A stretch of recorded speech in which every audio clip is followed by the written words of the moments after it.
Quran surah ke-65 ayat 2 sampai 3.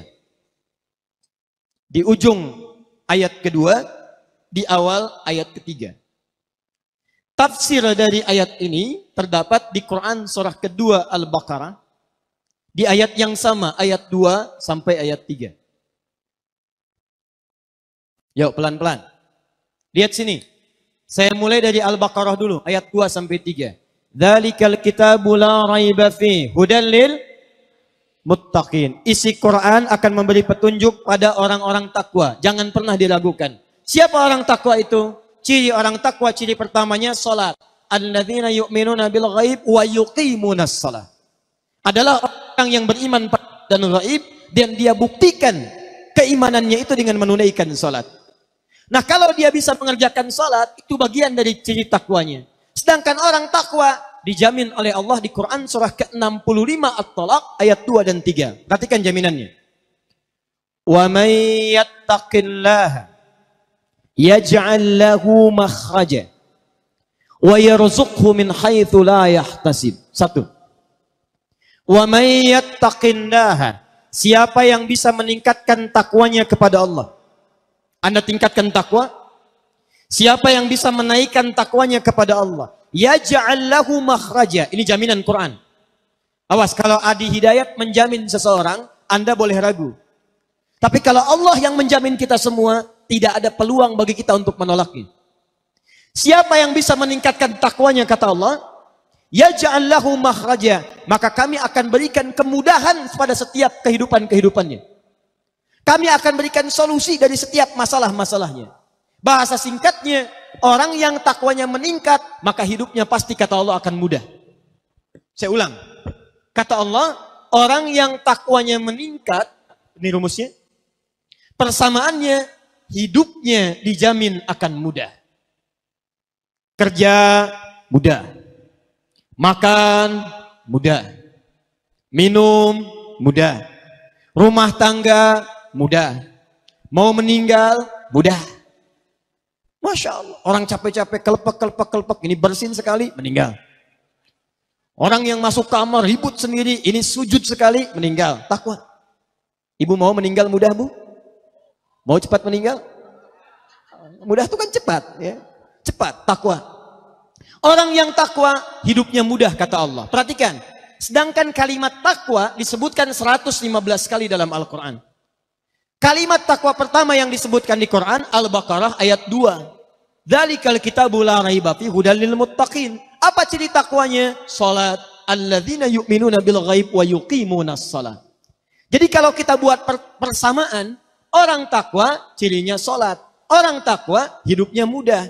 Jadi ketika Allah meminta kita menunaikan salat, sebetulnya bukan ingin membebani kita menunaikan ibadah. Tapi lebih daripada itu, Allah ingin membuat hidup kita semakin mudah. Allah nggak butuh dengan salat kita. Semuka langit dan bumi tidak sujud kepada Allah, tidak akan menurunkan status Allah sebagai Tuhan. Kita yang butuh, sebab ketika kita salat, hidup kita jadi mudah. Tapi persoalannya, mohon maaf. Kalau ada orang salat, hidupnya tidak jadi lebih mudah, berarti ada yang salah dengan cara menunaikan salatnya. Wa yarzuqhu min haitsu la yahtasib. Bahkan kata Allah, rizkinya akan saya kirimkan dari sisi-sisi yang tidak dia duga. Jangankan orang kerja, ini ada orang baru berangkat kerja, makanannya sudah datang. Orang-orang mau kerja sulit nyari mobil. Dapat mobil macet, Masya Allah. Orang takwa baru mau cari mobil, mobil datang. Ada macet, tiba-tiba polisi datang, kami kawal Pak. Sampai. Masya Allah. Orang takwa mengerjakan apapun kata Allah mudah. Rizki mudah, hidup mudah. Sekarang pertanyaannya, maaf, siapa yang tidak pernah sholat? Angkat tangan. Yang subuh sholat, angkat tangan. Yang zuhur sholat. Yang asar sholat. Yang maghrib sholat. Isya sholat. Sholat. Hidup mudah tidak? Kerja mudah? Makan mudah? Nikah mudah? Masya Allah. Belum. Baik, lihat baik-baik sekali lagi. Kalau mudah, alhamdulillah ada kebenaran dalam sholatnya. Tapi kalau Anda dalam sholat saja, kita tunaikan kemudian tidak mendapatkan kemudahan dalam hidup. Sekali lagi, ada sesuatu yang kurang tepat dalam sholatnya. Tahan. Apa artinya sholat? Tuh.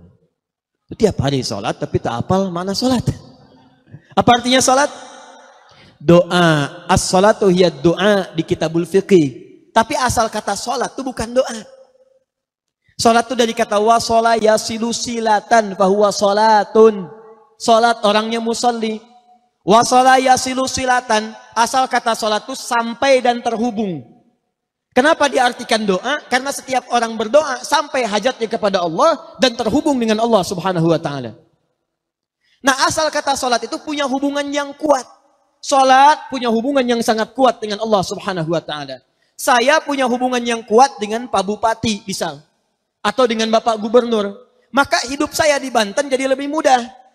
Pak Gubernur, abdi bade ka Labuan, oh mangga ya disayogikan provider, berangkat ke Labuan, mudah. Pak Gubernur, saya mau nengok ke kantor, oh silahkan, kasih akses, mudah.